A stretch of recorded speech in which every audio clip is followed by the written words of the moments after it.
Hello friends, प्रीति ma'am's academy में आपका स्वागत है। फ्रेंड्स, आज के इस वीडियो में हम सॉल्व करने वाले हैं नॉन प्रॉफिट कंसर्न का क्वेश्चन नंबर 10, जो कि एक बहुत इंपॉर्टेंट क्वेश्चन है क्योंकि यहाँ पे आपको डेप्रिसिएशन रिगार्डिंग कुछ हिडन एडजस्टमेंट दिया है और ओपनिंग क्लोजिंग बैलेंसेस दिए हैं, जहाँ पे कि आपको कुछ हिडन एडजस्टमेंट फाइंड करने होंगे, डेप्रिसिएशन फाइंड करना होगा कि कैसे क्या डेप्रिसिएशन आएगा। इसलिए क्वेश्चन बहुत इंपॉर्टेंट है, पूरा देखिए ताकि आपको इसका सॉल्यूशन अच्छे से समझ में आए। तो पहले हम क्वेश्चन को पढ़ लेते हैं और एडजस्टमेंट टिक कर लेते हैं, फिर हम सॉल्यूशन करेंगे। तो फ्रेंड्स, हम आज सॉल्व करने वाले हैं क्वेश्चन नंबर 10। क्वेश्चन नंबर 10 आपको पेज नंबर 120 पे दिया है आपके टेक्स्ट बुक के। तो सबसे पहले हम इसका हेडिंग पढ़ेंगे। हेडिंग में क्या दिया है? From the following receipts and payments account of KBP Engineering College, Nashik for the year ended on 31st-3/2019 and additional information. Prepare income and expenditure account for the year ending 31st-3/2019 and balance sheet as on that date. तो यहाँ पे organisation का नाम हमें क्या दिया है? KBP engineering college. ये एक इंजीनियरिंग कॉलेज का अकाउंट हमें दिया है और हमें क्या क्या प्रिपेयर करना है? हमें income and expenditure account prepare करना है और बैलेंस शीट भी प्रिपेयर करना है। और ईयर एंडिंग क्या होगा? 31st-3/2019, यानी कि करंट ईयर। मैं यहाँ लिख देती हूँ, करंट ईयर क्या हो जाएगा? 2019 अगर एंडिंग है तो करंट ईयर हो जाएगा 2018-19, ठीक है। और लास्ट ईयर क्या हो जाएगा? लास्ट ईयर हो जाएगा 2017-18, ठीक है। और नेक्स्ट ईयर हो जाएगा 2019 एंड 20, ओके। तो इस तरह से आपको लिख लेना है ताकि एडजस्टमेंट करते वक्त आपको अच्छे से समझ में आए कि कौन से ईयर का एडजस्टमेंट है। उसके बाद अब हम यहाँ देखेंगे रिसिप्ट्स एंड पेमेंट्स अकाउंट में ये 2 बैलेंस ब्रॉट डाउन है, cash in hand, cash at bank, यानी कि लास्ट ईयर का क्लोजिंग बैलेंसेस है cash in hand, cash at bank का।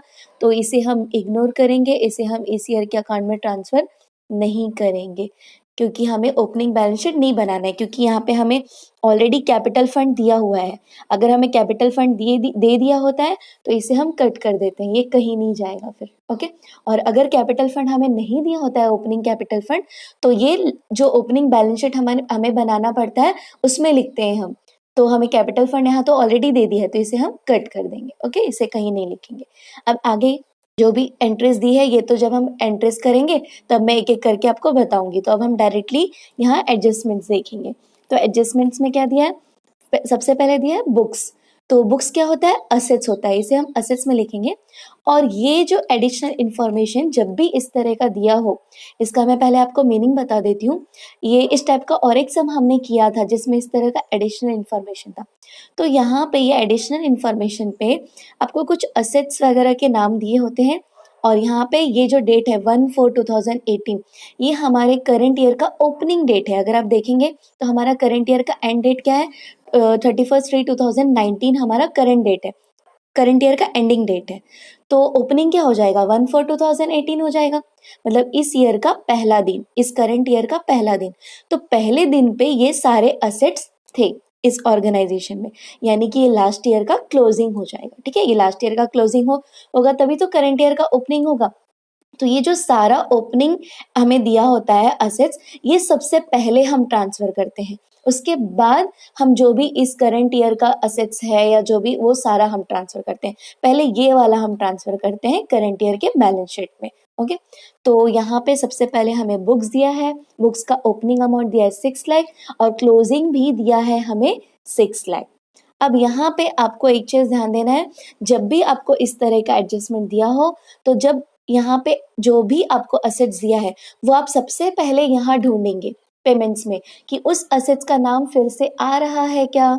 तो देखिए यहाँ पे बुक्स का नाम फिर से आ रहा है, यानी कि ये बुक्स जो है इस ईयर में, करंट ईयर में परचेस हुआ है। ये जो बुक्स है ये ओपनिंग के डेट से है, यानी कि लास्ट ईयर का क्लोजिंग है। इतना बुक्स पहले से इस ऑर्गेनाइजेशन में करंट ईयर में था, ठीक है।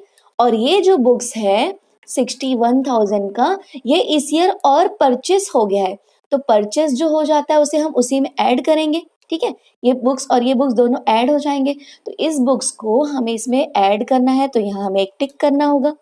आप ध्यान से देखिए, टिक आपको यहाँ करना है, यहाँ नहीं करना है, क्योंकि हम पहला पोस्टिंग कौन सा करने वाले हैं? पहला पोस्टिंग हम ये वाला करने वाले हैं। और टिक हम क्यों करते हैं? ये देखने के लिए कि कितना जगह छोड़ना है हमें उसके नीचे। तो जब हम ये वाला पहला पोस्टिंग करेंगे तो उसी वक्त हमें जगह छोड़ना होगा, इसीलिए टिक आप हमेशा यहाँ करेंगे, यहाँ नहीं, ठीक है। ये टिक करेंगे और ये वाला जो है इसे आप ऐड करेंगे बुक्स में, ये बुक्स के ओपनिंग में आप इसे ऐड कर देंगे, ठीक है। तो अब इसके बाद और एक क्या दिया हमें, इसका क्लोजिंग भी दिया है। तो क्लोजिंग अमाउंट जो है यानी कि इतना ओपनिंग था 6 लाख और इतना 61,000 परचेस हो गया और लास्ट में ईयर एंड में इतने बुक्स बच गए। तो जो भी हम इसको और इसको ऐड करेंगे, मैं यहाँ करके दिखाती हूँ आपको।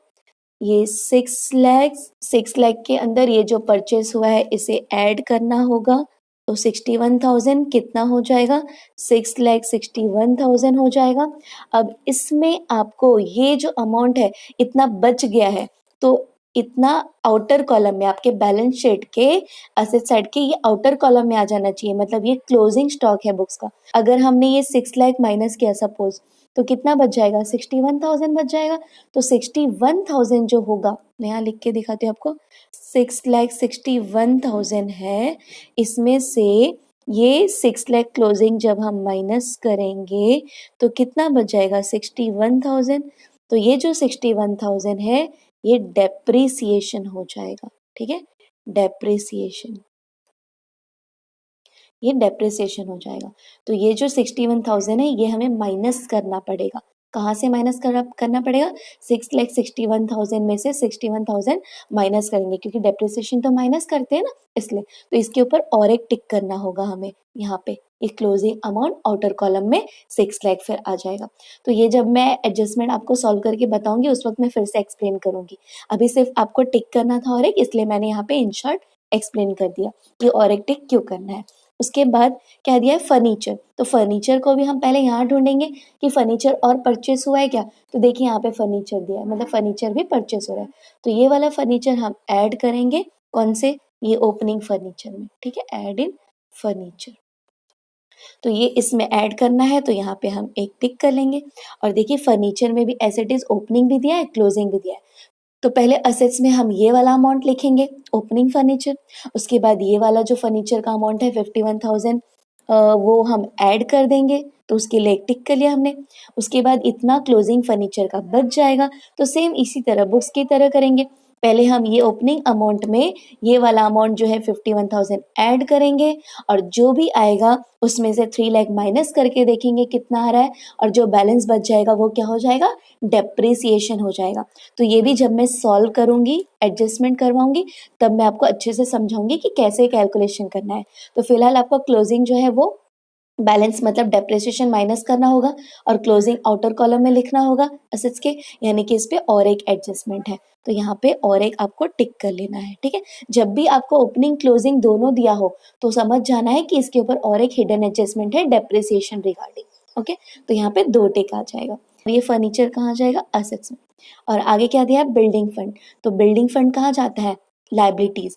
अगर बिल्डिंग बोला है तो असेट्स होता है, लेकिन अगर फंड बोल दिया, बिल्डिंग फंड, तो किसी भी तरह का फंड हमेशा लायबिलिटी होता है। तो ये बिल्डिंग फंड कहाँ जाएगा, लायबिलिटी में जाएगा, ठीक है। इसे हम सबसे पहले पोस्टिंग करेंगे क्योंकि ये ओपनिंग अमाउंट दिया है बिल्डिंग फंड का। और आगे क्या दिया है, और यहाँ पे एक बार आपको चेक कर लेना है कि फिर से कहीं बिल्डिंग फंड दिया है क्या। अगर दिया होगा तो वो भी इसमें ऐड हो जाएगा, तो कहीं नहीं दिया है मतलब इसमें कुछ भी एडजस्टमेंट नहीं है। अब आगे देखते हैं, आगे क्या दिया है, फिक्स डिपॉजिट। तो जैसे ही आपको फिक्स डिपॉजिट दिख जाए, फिक्स डिपॉजिट कहाँ जाता है, असेट्स में, ये असेट्स होता है, ठीक है।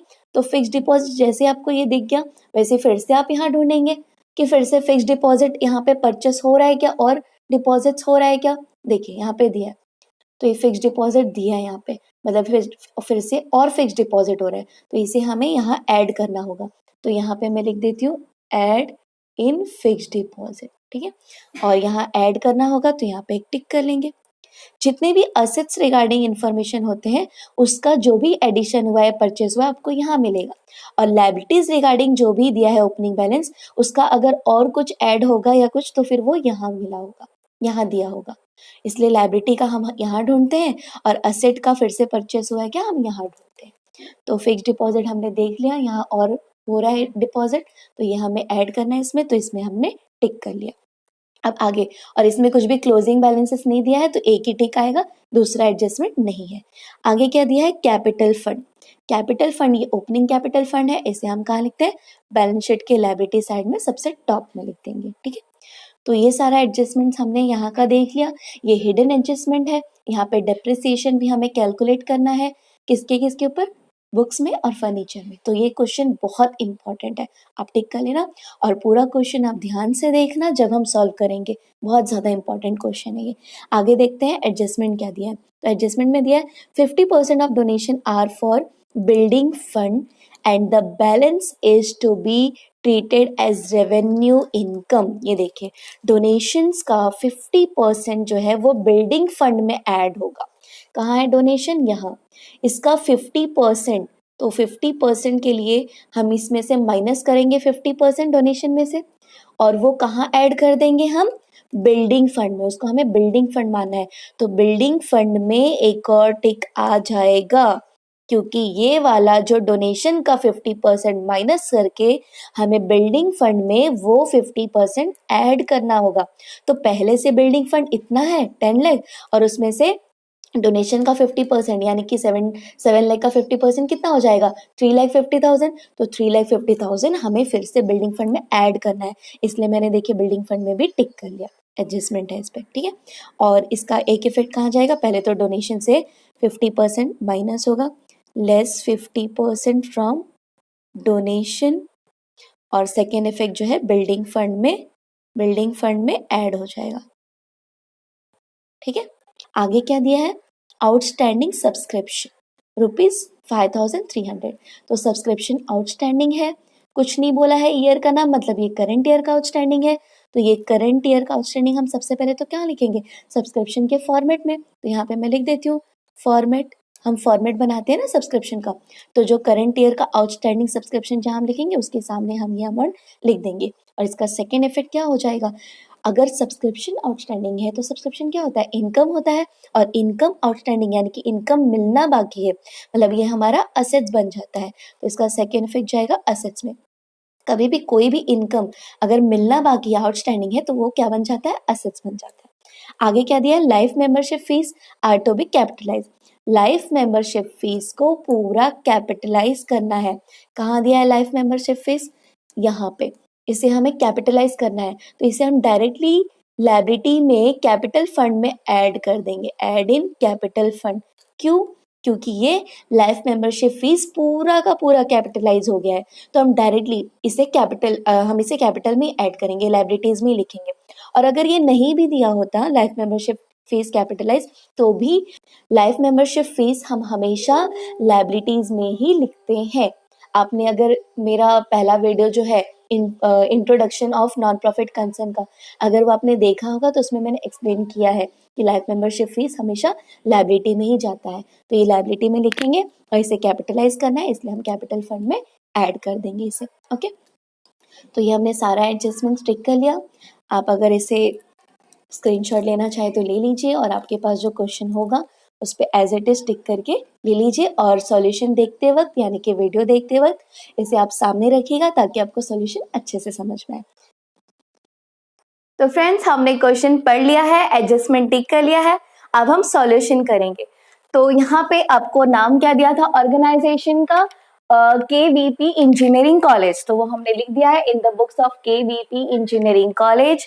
और ये इनकम एंड एक्सपेंडिचर अकाउंट है, और ये बैलेंस शीट, हमें ये 2 अकाउंट बनाने के लिए बोला था। और यहाँ अब हमें सबसे पहले क्या करना होगा, पोस्टिंग जब हम स्टार्ट करेंगे सबसे पहले जितने भी ओपनिंग बैलेंसेस है वो हम एंटर करेंगे, उसके बाद ही हम रिसिप्ट्स एंड पेमेंट्स की एंट्री करेंगे, ठीक है। तो पहले जो भी ओपनिंग बैलेंसेस दिया था, कहाँ दिया है, एडिशनल इंफॉर्मेशन के यहाँ दिया है, राइट है, जहाँ एडिशनल इंफॉर्मेशन लिख के दिया आपको, वहां पे जो 1/4/2018 वाले जो कॉलम में, इस डेट के जो कॉलम में जो भी बैलेंसेस दिए हैं ये सारे क्या है, opening balances of assets and liabilities. तो ये पहले हम एंटर करेंगे करंट ईयर के बैलेंस शीट में। तो पहले क्या दिया है, हमें बुक्स दिया है, तो बुक्स हम यहाँ लिख देते हैं। बुक्स के ऊपर अगर आप देखेंगे तो 2 टिक है, राइट, तो यानी कि हमें इधर 2 एडजस्टमेंट के लिए लाइन छोड़ना है। तो सबसे पहले तो ओपनिंग बैलेंस का अमाउंट क्या दिया है, 6 लाख, उसे हम यहाँ लिखेंगे, और ये पहले एडजस्टमेंट के लिए एक लाइन, और उसके कैलकुलेट करके हम यहाँ लेंगे, फिर ये सेकेंड एडजस्टमेंट के लिए सेकेंड लाइन, ठीक है। इस तरह से जब आपको 2 एडजस्टमेंट दिया हो तो ऐसे 3 लाइन आपको छोड़ देने हैं, ओके। उसके बाद अगला दिया है फर्नीचर, तो फर्नीचर भी असेट्स है और इसका भी ओपनिंग बैलेंस जो है वो हम यहाँ असेट्स में लिखेंगे। फर्नीचर के ऊपर भी 2 एडजस्टमेंट है, तो इसका भी जो ओपनिंग बैलेंस है कितना है 3,19,000, इसे हम यहाँ लिखेंगे इनर कॉलम में 3,19,000 और इसके नीचे ये पहले एडजस्टमेंट के लिए एक लाइन छोड़ेंगे, फिर उसको हम कैलकुलेट करने के लिए एक लाइन और ये सेकेंड एडजस्टमेंट के लिए सेकेंड लाइन छोड़ेंगे, ठीक है। उसके बाद आगे दिया है बिल्डिंग फंड, तो बिल्डिंग फंड कहाँ बताया था मैंने, कहाँ जाएगा, लायबिलिटीज में जाएगा। तो यहाँ हम लायबिलिटीज में कैपिटल फंड हमने ऑलरेडी लिख के रखा है, क्योंकि कैपिटल फंड हमेशा टॉप में जाता है, ओके। उसके बाद ही आप building fund and all that लिखेंगे। तो यहाँ पे जो कैपिटल फंड आपको दिया है उसका ओपनिंग अमाउंट दिया है 9,47,400, वो पहले हम लिख देते हैं। यहाँ इनर कॉलम में लिखेंगे 9,47,400, ये ओपनिंग कैपिटल फंड है, इसे हमेशा टॉप में लिखना है करंट ईयर की लायबिलिटी में, ठीक है। और इसके नीचे आपको 4 से 5 लाइन छोड़ देने हैं, क्योंकि कैपिटल फंड पे हमेशा एडजस्टमेंट्स होते हैं, जो भी सरप्लस या डेफिसिट आएगा वो भी आपको एड लेस करना होता है। उसके अलावा आपको एंट्रेंस फीस या डोनेशन में से जो भी अगर आपको कैपिटलाइज करने के लिए बोला है तो वो भी ऐड करना होता है। इसलिए आप हमेशा याद रखना कैपिटल फंड के नीचे 4 से 5 लाइन हमेशा छोड़ देना है, उसके बाद ही नेक्स्ट एंट्री करनी है। तो नेक्स्ट क्या है, जो बिल्डिंग फंड है अब हम लिखेंगे यहाँ पे। तो यहाँ से 4 से 5 लाइन मैं छोड़ के लिख रही हूँ, यहाँ पे लिख रही हूँ बिल्डिंग फंड। बिल्डिंग फंड है, किसी भी तरह का फंड हमेशा लायबिलिटीज में ही जाता है। सिर्फ बिल्डिंग होगा तो वो असेट होगा, लेकिन बिल्डिंग फंड है तो वो लायबिलिटी है। तो बिल्डिंग फंड का ओपनिंग बैलेंस हमें कितना दिया है 10 लाख, और इसके ऊपर भी एडजस्टमेंट है तो अमाउंट हम इनर कॉलम में लिखेंगे, कितना आएगा 10 लाख, और 1 लाइन हम छोड़ देंगे एडजस्टमेंट के लिए। उसके बाद दिया है फिक्स्ड डिपॉजिट, तो फिक्स्ड डिपॉजिट क्या होता है, असेट्स होता है, हमने पार्टनरशिप फाइनल अकाउंट में सीखा है ये। तो फिक्स्ड डिपॉजिट को हम असेट्स में लिखेंगे और इसका भी हम ओपनिंग बैलेंस लिखेंगे। यहाँ फिक्स्ड डिपॉजिट का ओपनिंग बैलेंस दिया है 9,10,000 और इसके ऊपर भी एडजस्टमेंट है, तो हम इनर कॉलम में लिखेंगे 9,10,000 और 1 लाइन लीव कर देंगे एडजस्टमेंट के लिए, ठीक है। और कैपिटल फंड हमने 9,47,400 ऑलरेडी लिख दिया इनर कॉलम में।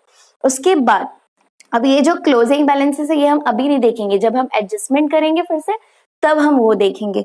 अब हम रिसिप्ट्स एंड पेमेंट्स की सारी पोस्टिंग करेंगे। तो रिसिप्ट साइड में आपको सबसे पहले जो cash in hand cash at bank दिया है वो तो opening cash in hand cash at bank है, उसे हम करंट ईयर के बैलेंस शीट में नहीं लिखते, उसे आप क्रॉस करेंगे, मैंने बताया था क्रॉस करने के लिए। आगे क्या दिया है, टू इंटरेस्ट, इंटरेस्ट ये कौन सी साइड दिया है, रिसिप्ट साइड, मतलब ये इंटरेस्ट हमें मिल रहा है, ऑर्गेनाइजेशन को मिल रहा है, तो ये इनकम हो गया, तो इसे हम इनकम साइड में लिखेंगे यहाँ पे। और इनकम साइड में एक चीज आपको ध्यान रखना है, हमेशा सब्सक्रिप्शन अगर आपको क्वेश्चन में दिया है तो सब्सक्रिप्शन ही टॉप में आएगा, क्योंकि नॉन प्रॉफिट कंसर्न के लिए सब्सक्रिप्शन जो होता है वो मेन इनकम होता है। जैसे कि पार्टनरशिप फाइनल अकाउंट में हमने देखा था टॉप में हमेशा सेल्स लिखते थे हम, क्योंकि सेल्स से मेन इनकम आता है इसलिए। तो उसी तरह यहाँ पे सब्सक्रिप्शन से मेन इनकम आता है, इसलिए सब्सक्रिप्शन हमेशा टॉप में लिखना है, ओके। और उसके बाद ही आपको बाकी के जितने भी पोस्टिंग्स है वो उसके नीचे करने हैं। तो यहाँ सब्सक्रिप्शन हमने लिखा है और उसका फॉर्मेट मैंने आपको बताया था कैसा रहता है, हर सम में हमने ये फॉर्मेट किया है। यहाँ पे हमने ये सॉन्ग लिख दिया है ला ला ओ ए ओ, ये गाना जो कि जितने भी सब्सक्रिप्शन रिलेटेड एडजस्टमेंट है ये सब अच्छे से इसमें बैठ जाते हैं, राइट, इसमें आपको फिर कंफ्यूजन नहीं होगा। तो ये आपको लिख देना है, इसका क्या हो जाएगा लेस और ये ए हो जाएगा ऐड, ये हो जाएगा लेस और ये ऐड, और ये आउटस्टैंडिंग, ये एडवांस और ये हो जाएगा आउटस्टैंडिंग, और ऊपर का दोनों क्या हो जाएगा लास्ट ईयर का इंफॉर्मेशन है, और ये नीचे वाला दोनों करंट ईयर। और अगर आप इस क्वेश्चन में देखेंगे तो यहाँ सब्सक्रिप्शन पे सिर्फ एक ही एडजस्टमेंट है, लेकिन फिर भी मैंने फॉर्मेट बना दिया ताकि ये अच्छे से सीख जाए आप, क्योंकि सब्सक्रिप्शन रिलेटेड सारे क्वेश्चन में मैक्सिमम क्वेश्चन में 2-3 एडजस्टमेंट्स होते ही हैं, तो इसलिए फॉर्मेट आप जरूर बना करके रख लीजिए ताकि आपको कंफ्यूजन ना हो, ओके। तो इसमें अभी हम इंटरेस्ट की पोस्टिंग करेंगे पहले, तो इसके जस्ट नीचे हम यहाँ पे इंटरेस्ट लिखेंगे, यहाँ आ जाएगा बाय इंटरेस्ट, इंटरेस्ट इनकम होता है अगर रिसिप्ट साइड में दिया है तो इंटरेस्ट हमें कितना दिया है 55,000, तो यहाँ हम लिख देंगे 55,000। ओके, अब इसके बाद हमें दिया है 2 सब्सक्रिप्शंस, तो ये जो सब्सक्रिप्शन हमें दिया है एक ही अमाउंट दिया है, कितना दिया है 28,300, ये हम बाय सब्सक्रिप्शन लिखा है ना, इसके ठीक सामने लिखेंगे 28,300। ओके, और इनर कॉलम में लिखेंगे क्योंकि इसके ऊपर एडजस्टमेंट्स है। और इसके बाद दिया है 2 लाइफ मेंबरशिप फीस, और यहाँ पे मैंने आपको लिखने के लिए बोला था ऐड इन कैपिटल फंड, इसे हमें कैपिटल फंड में ऐड कर देना है क्योंकि नीचे आपको एडजस्टमेंट में दिया था, एडजस्टमेंट नंबर 3 में life membership fees are to be capitalise, उसे हमें कैपिटलाइज कर देना है, यानी कि कैपिटल में ऐड कर देना है। तो यहाँ कैपिटल फंड में हम इसे ऐड करेंगे, यहाँ लिखेंगे add life membership fees. Life membership fees हमें कितना दिया है, लाइफ मेंबरशिप फीस हमें दिया है 25,000, तो इसे हम यहाँ लिखेंगे 25,000 और इसे हम ऐड करके इस अमाउंट को यहीं पे लेंगे नीचे, क्योंकि इसमें अभी और भी एडजस्टमेंट्स होते हैं कैपिटल फंड में, ठीक है, इसलिए ये अमाउंट ऐड करके आपको यहीं नीचे लिखना है। तो ये कितना आ जाएगा, ये आ जाएगा 9,72,400, ठीक है, इनर कॉलम में लिखेंगे हम। उसके बाद क्या दिया है आगे, टू डोनेशन, तो डोनेशन कहाँ जाएगा, ये भी इनकम होता है, इसे भी हम इनकम में लिखेंगे, और ये इसके ऊपर एडजस्टमेंट है तो यहाँ पे हम लिख के 1 लाइन लीव करेंगे। डोनेशंस दिया है हमें 7 लाख, तो यहाँ इनर कॉलम में हम लिखेंगे 7 लाख और 1 लाइन लीव करेंगे एडजस्टमेंट के लिए। उसके बाद हमें क्या दिया है, ट्यूशन फीस, तो ट्यूशन फीस भी क्या है, इनकम होता है, इन्हें मिलेगा ट्यूशन फीस, तो ये भी हम इनकम में लिखेंगे by tuition fees. Tuition fees हमें दिया है 12,30,000 और इसके ऊपर कोई एडजस्टमेंट नहीं है तो आउटर कॉलम में लिख देंगे। इसके बाद क्या दिया है, टर्म फीस, तो टर्म फीस भी क्या होता है, इनकम होता है इनके लिए, कॉलेजेस के लिए, तो ये भी हम इनकम में लिखेंगे बाय टर्म फीस। तो टर्म फीस कितना दिया है हमें 2,08,000, तो आउटर कॉलम में लिखेंगे 2,08,000, क्योंकि इस पे भी कोई एडजस्टमेंट नहीं है इसलिए आउटर कॉलम में लिखेंगे। उसके बाद दिया है 2 सन्ड्री रिसिप्ट, तो सन्ड्री रिसिप्ट्स कहाँ जाएगा, रिसिप्ट्स यानी कि इनकम है, मिल रहा है, तो ये भी इनकम में जाएगा, यहाँ लिखेंगे bye sundry receipt. Sundry receipts दिया है 8,000 और इस पे भी कोई एडजस्टमेंट नहीं है तो अमाउंट आउटर कॉलम में लिख देंगे। उसके बाद दिया है 2 एडमिशन फीस और ब्रैकेट में बोला है रेवेन्यू, तो ये एडमिशन फीस क्या है, रेवेन्यू इनकम है। जब भी आपको कुछ ऐसे ब्रैकेट में रेवेन्यू या जनरल लिख करके दे दे तो समझ जाना है कि उसे हमें इनकम में लिखना है, और कैपिटल लिख करके दे दे ब्रैकेट में तो समझ जाना है कि उसे हमें लायबिलिटीज में लिखना है। तो ये रेवेन्यू लिखा है तो ये हम इनकम में लिखेंगे, तो यहाँ आएगा by admission fees. Admission fees दिया है 60,000 और इस पे कोई एडजस्टमेंट नहीं है तो हम ये भी आउटर कॉलम में लिखेंगे। अब उसके बाद ये सारे हमने रिसिप्ट साइड के एंट्रीज कर दिए, अब हम पेमेंट साइड की पोस्टिंग करेंगे। तो पेमेंट साइड में सबसे पहले क्या दिया है, by salaries to teaching staff, तो सैलरीज क्या होता है, एक्सपेंडिचर होता है, और पेमेंट साइड में दिया है तो इसे हम एक्सपेंडिचर साइड में लिखेंगे। तो यहाँ आएगा to salaries to teaching staffs, कितना दिया है हमें 11,70,000, तो यहाँ लिखेंगे 11,70,000। ओके, उसके बाद दिया है बाय इलेक्ट्रिसिटी चार्जेस, तो इलेक्ट्रिसिटी चार्जेस क्या है, चार्जेस एक्सपेंसेस ये सारा क्या होता है, एक्सपेंडिचर होता है, तो इसे भी हम एक्सपेंडिचर में लिखेंगे। यहाँ आ जाएगा टू इलेक्ट्रिसिटी चार्जेस, तो इलेक्ट्रिसिटी चार्जेस हमें दिया है 55,000 और इस पे कोई एडजस्टमेंट नहीं है तो अमाउंट हम आउटर कॉलम में लिख देंगे। अब इसके बाद दिया है हमें बाय बुक्स, तो ये बुक्स कौन सा बुक्स था, जो परचेस हुआ है, तो ओपनिंग बुक्स का अमाउंट हमने ऑलरेडी यहाँ लिखा हुआ है, इसमें मैंने क्या कहा था, ये ऐड हो जाएगा, तो यहाँ पे हम इसे ऐड करेंगे, यहाँ पे ऐड बुक परचेस्ड ऐसे। तो कितना बुक्स परचेस हुआ है 61,000, तो यहाँ 61,000 इसमें ऐड हो जाएगा, ठीक है, तो ये कितना हो जाएगा 6,61,000। अब इसके बाद क्या दिया है, फर्नीचर। तो ये फर्नीचर भी कौन सा फर्नीचर है, परचेस हो रहा है, तो इसे भी हम फर्नीचर में ऐड करेंगे। जो फर्नीचर का ओपनिंग बैलेंस हमने लिखा है, इसमें ये फर्नीचर जो परचेस हुआ है ये ऐड करेंगे। तो हम यहाँ पे लिखेंगे ऐड फर्नीचर परचेस्ड। फर्नीचर कितना परचेस हो रहा है, 51,000। तो यहाँ हम लिखेंगे 51,000 और इसे हम ऐड कर देंगे। तो ये कितना हो जाएगा, ये हो जाएगा 3,70,000। उसके बाद अब हम आगे देखेंगे, आगे क्या दिया है, बाय स्टेशनरी। स्टेशनरी क्या होता है, एक्सपेंडिचर। स्टॉक ऑफ स्टेशनरी बोला है तो असेट्स होता है, सिर्फ स्टेशनरी बोला है तो एक्सपेंडिचर। तो इसे हम एक्सपेंडिचर में लिखेंगे। तो स्टेशनरी 21,850 और इस पे भी कोई एडजस्टमेंट नहीं है, तो इसे भी हम आउटर कॉलम में लिखेंगे। उसके बाद दिया है बाय फिक्स्ड डिपॉजिट। तो ये जो फिक्स्ड डिपॉजिट है, यहाँ पे आपको ब्रैकेट में डेट भी दिया है, कब हुआ था ये फिक्स्ड डिपॉजिट, 31/3/2019। तो ये कौन सा ईयर का एंड है, हमारे करंट ईयर का एंड है, राइट। 31/3/2019 करंट ईयर का एंड है, यानी कि करंट ईयर में ही हुआ है ये परचेस, तो ये फिक्स्ड डिपॉजिट में ही हम ऐड करेंगे, राइट। आपको टिक करते वक्त भी मैंने बताया था कि इसमें ऐड हो जाएगा, तो यहाँ हम लिखेंगे ऐड एडिशनल फिक्स्ड डिपॉजिट। तो एडिशनल फिक्स्ड डिपॉजिट कितना हो रहा है, 8,50,000। तो यहाँ लिखेंगे 8,50,000 और इसे हम ऐड करेंगे और एक ही एडजस्टमेंट है, तो ऐड करके डायरेक्टली अमाउंट हम आउटर कॉलम में ले लेंगे। तो ये कितना आ जाएगा, तो ये आ जाएगा 17,60,000। ओके, अब इसके बाद देखेंगे, इसके बाद क्या दिया है, by balance carry down, cash in hand, cash at bank. तो ये क्लोजिंग बैलेंसेस है, इसे हम करंट ईयर के असेट्स में लिखेंगे। तो यहाँ लिखेंगे कैश, ये बाय बैलेंस करके नहीं लिखेंगे, हम डायरेक्टली लिखेंगे, ठीक है। कैश इन हैंड और यहाँ cash at bank. Cash in hand हमें दिया है 16,650 और कैश एट बैंक हमें दिया है 2 लाख। तो यहाँ लिखेंगे 2 लाख। तो ये सारा हमने रिसिप्ट्स एंड पेमेंट्स की पोस्टिंग कर दी। अब हम एडजस्टमेंट्स देखेंगे।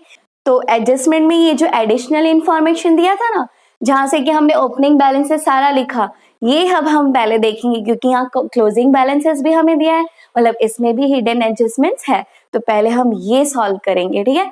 तो सबसे पहले क्या दिया है, बुक्स का देखिए क्लोजिंग स्टॉक भी दिया है 6 लाख, जो कि कौन से डेट के लिए दिया है, 31/3/2019, यानी कि क्लोजिंग बुक्स है, इतना बुक्स ईयर के एंड में बच गया है, मतलब डेप्रिशिएट करने के बाद इतनी वैल्यू की बुक्स बच गई है, तो ये असेट्स हो जाएगा। तो ये जो अमाउंट है 6 लाख, ये असेट्स में आउटर कॉलम में आना चाहिए। क्लोजिंग कहाँ लिखते हैं, हमेशा क्लोजिंग स्टॉक सारा एसेट्स में लिखते हैं आउटर कॉलम में।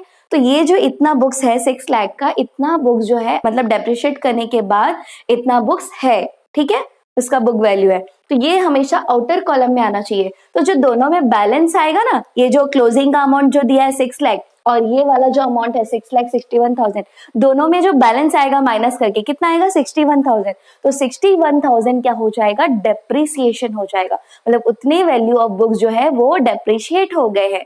तो इसका कैलकुलेशन मैं आपको यहाँ करके दिखा देती हूँ, ठीक है। Working note number 1, calculation of depreciation of books. तो यहाँ पे हम लिखेंगे सबसे पहले ये जो अमाउंट जो आया है बुक्स का, कौन सा अमाउंट हम लेंगे, परचेस होने के बाद का, ये 6,61,000। यहाँ से हम लेस करेंगे क्लोजिंग स्टॉक। क्लोजिंग कितना है, 6 लाख है, तो 6 लाख हमने लेस किया तो कितना बच गया, 61,000। और ये जो 61,000 है ये डेप्रिसिएशन है, ठीक है। यहाँ पे मैं लिख देती हूँ डेप्रिसिएशन, ये डेप्रिसिएशन का अमाउंट है। और ये जो 6 लाख है ये क्लोजिंग बुक्स है, ठीक है, बुक्स का क्लोजिंग बैलेंस है। तो ये अमाउंट जो है क्लोजिंग बैलेंस, ये आउटर कॉलम में आना चाहिए। Closing balance outer column of assets, और ये डेप्रिसिएशन जो है ये लेस होगा फ्रॉम बुक्स, ठीक है, ये लेस करेंगे हम। अब हम इसकी पोस्टिंग करेंगे, तो ध्यान से देखिए कैसे करना है। यहाँ पे हम लिखेंगे लेस डेप्रिसिएशन और यहाँ पे ब्रैकेट में आप लिख देना वर्किंग नोट नंबर 1 ताकि आपको पता चल जाए ये हमें अमाउंट जो है ये डेप्रिसिएशन का कैसे मिला। यहाँ वर्किंग नोट नंबर 1 में हमने किया है। तो कितना आया है डेप्रिसिएशन का अमाउंट 61,000। ये 61,000 हम क्या करेंगे, इसमें से लेस करेंगे। तो आउटर कॉलम में आ जाना चाहिए 6 लाख, जो कि क्लोजिंग बुक्स का बैलेंस है। ये देखिए ये वाला आउटर कॉलम में आना चाहिए असेट्स में, तो ये आ गया है। ठीक है, तो इस तरह से आपको ये कैलकुलेशन करना है, वेरी इंपॉर्टेंट। अब आगे क्या दिया है, आगे फर्नीचर का भी सेम ऐसे ही दिया है। फर्नीचर भी सेम इसी तरह से हमें कैलकुलेट करना है। ये परचेस होने के बाद जो अमाउंट आया है, ये अमाउंट में से जो हमें क्लोजिंग का अमाउंट दिया है 3 लाख, वो हम माइनस करेंगे और जो बैलेंस बचेगा वो क्या हो जाएगा, डेप्रिसिएशन हो जाएगा। ओके, और ये जो 3 लाख है ये आउटर कॉलम में आ जाना चाहिए डेप्रिसिएशन माइनस करके। तो ये देखिए यहाँ पे मैंने कैलकुलेशन कर दिया है आपके समझने के लिए। यहाँ फर्नीचर जो है परचेस ऐड करने के बाद कितना हो गया था, 3,70,000। तो 3,70,000 में हम ये जो क्लोजिंग का जो हमें बैलेंस दिया है 31/3/2019 का दिया है 3 लाख, तो वो हम माइनस करेंगे। तो माइनस करके कितना बैलेंस बच रहा है, 70,000। तो 70,000 क्या हो जाएगा, डेप्रिसिएशन ऑफ फर्नीचर हो जाएगा। उतना वैल्यू डाउन हो गया फर्नीचर का। तो ये डेप्रिसिएशन हम यहाँ से माइनस करेंगे। तो यहाँ पे हम लिखेंगे लेस डेप्रिसिएशन और यहाँ ब्रैकेट में लिखेंगे वर्किंग नोट नंबर 2, ताकि आपको पता चल जाए कि ये जो अमाउंट है डेप्रिसिएशन का ये कहाँ से मिला। तो ये 70,000 हम यहाँ पे लेस करेंगे। ठीक है, तो ये कितना आ जाएगा, 3 लाख। तो आउटर कॉलम में कौन सा अमाउंट आना चाहिए, जो हमें क्लोजिंग बैलेंस दिया है। तो क्लोजिंग फर्नीचर का दिया था 3 लाख, तो ये आ गया यहाँ पे 3 लाख। और इसी तरह से यहाँ पे भी हमें बुक्स का क्लोजिंग दिया था 6 लाख, तो ये आ गया यहाँ पे आउटर में 6 लाख, मतलब इतना क्लोजिंग बचा है। अब इन दोनों का जो डेप्रिसिएशन हमने माइनस किया है, इसका सेकेंड इफेक्ट जाना चाहिए क्योंकि ये एडजस्टमेंट है। तो सेकेंड इफेक्ट हम कहाँ लिखते हैं, इसका डेप्रिसिएशन का एक्सपेंडिचर में। तो यहाँ पे हम लिखेंगे to depreciation books and furniture. तो बुक्स का कितना आया था, 61,000 और फर्नीचर का 70,000। तो ये दोनों कितना हो गया, 1,31,000।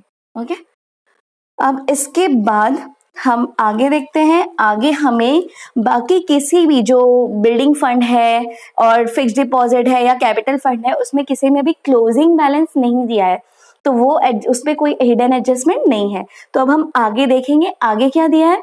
पहला एडजस्टमेंट दिया है 50% of donations are for building fund and the balance is to be treated as revenue income. यानी कि जो 50% डोनेशन का 50% क्या करना है, बिल्डिंग फंड में ऐड कर देना है, यहाँ से माइनस करना है। तो यहाँ पे लिखेंगे less 50% for building fund. Building fund के लिए 50%, तो 7 लाख का 50% कितना हो जाएगा, 3,50,000। ओके, तो 3,50,000 हम माइनस करेंगे, तो ये आ जाएगा एज इट इज, उतना ही आ जाएगा। 50% माइनस हो रहा है तो 3,50,000। और ये हम किस में ऐड कर देंगे, बिल्डिंग फंड में, क्योंकि बिल्डिंग फंड के लिए माइनस हो रहा है यहाँ से। तो यहाँ पे हम लिखेंगे ऐड 50% ऑफ डोनेशन, कितना, 3,50,000। तो ये ऐड हो जाएगा, तो यहाँ हो जाएगा 13,50,000। ओके, अब इसके बाद हम आगे देखते हैं। इसका दोनों इफेक्ट हमने लिख दिया। आगे क्या दिया है, आउटस्टैंडिंग सब्सक्रिप्शन ₹5,300। सब्सक्रिप्शन क्या है, आउटस्टैंडिंग है 5,300 और ये करंट ईयर का आउटस्टैंडिंग है। बताया था मैंने, जब हमें कुछ भी डेट ना दिया हो तो हमें क्या समझ लेना है कि वो करंट ईयर का आउटस्टैंडिंग है। तो करंट ईयर का आउटस्टैंडिंग हम कहाँ लिखेंगे, यहाँ करंट ईयर का दोनों इन्फॉर्मेशन नीचे है। अब यहाँ पे आउटस्टैंडिंग कहाँ लिखा है, करंट ईयर के सामने यहाँ आउटस्टैंडिंग है, इसके ठीक हम सामने लिखेंगे। कितना दिया आउटस्टैंडिंग, 5,300। तो यहाँ लिखेंगे 5,300 और इस अमाउंट को क्या करना है, ऐड करना है। तो इसमें हम ऐड अभी कर लेते हैं क्योंकि सब्सक्रिप्शन पे और कुछ भी एडजस्टमेंट नहीं है, हमने देखा एक ही एडजस्टमेंट है, तो इसे हम अभी ऐड कर लेंगे। तो ये कितना हो जाएगा, तो ये हो जाएगा 33,600। और ये जो आउटस्टैंडिंग है ये करंट ईयर का आउटस्टैंडिंग है, इसका सेकेंड इफेक्ट भी करंट ईयर के बैलेंस शीट में जाएगा। तो सेकेंड इफेक्ट क्या होगा, मैंने आपको बताया था आउटस्टैंडिंग सब्सक्रिप्शन है, इनकम है सब्सक्रिप्शन, यानी कि इनकम मिलना बाकी है, तो ये हमारा क्या बन जाता है, असेट्स। जब भी कोई इनकम मिलना बाकी होता है तो वो असेट्स बन जाता है। तो इसे हम यहाँ पे लिखेंगे आउटस्टैंडिंग सब्सक्रिप्शन 5300। तो ये हमने लिख दिया आउटस्टैंडिंग सब्सक्रिप्शन 5300। उसके बाद दिया है life membership fees are to be capitalize. तो ये तो हमें ऑलरेडी टिक कर लिया था कि कैपिटल फंड में ऐड करना है, और ये हमने इधर ऐड कर दिया है। ठीक है, तो सारा एडजस्टमेंट्स हमने लिख दिया, सबके सेकंड इफेक्ट्स पास कर दिए। अब हम टैली करेंगे अपना सब। तो यहाँ हम कैसे करेंगे, सबसे पहले इनकम साइड का टोटल लेंगे, फिर हम एक्सपेंडिचर साइड का टोटल लेंगे, और अगर इनकम साइड का टोटल ज्यादा आएगा और एक्सपेंडिचर साइड का टोटल कम आएगा तो माइनस करने के बाद जो बैलेंस आएगा वो क्या होगा, सरप्लस होगा। और अगर एक्सपेंडिचर का टोटल ज्यादा होगा और इनकम का टोटल कम होगा तो एक्सपेंडिचर ज्यादा होता है, तो माइनस करने के बाद जो बैलेंस आएगा वो क्या होता है, डेफिसिट। ओके, तो हम कैलकुलेशन कर लेते हैं पहले। तो फ्रेंड्स हमने टोटल ले लिया है। यहाँ इनकम का टोटल आ रहा है 19,37,400 और एक्सपेंडिचर टोटल आया है 13,77,850। तो कौन सा टोटल ज्यादा है, इनकम का टोटल ज्यादा है, तो माइनस करके जो आंसर आ रहा है ये क्या हो जाएगा, सरप्लस हो जाएगा। ये हमें 5,59,550 मिल गया सरप्लस। और सरप्लस जो है, ये जो सरप्लस का अमाउंट है कहाँ लिखते हैं हम, ये साइड में, एक्सपेंडिचर साइड में हम लिखते हैं, तो यहाँ पे हम लिख देंगे।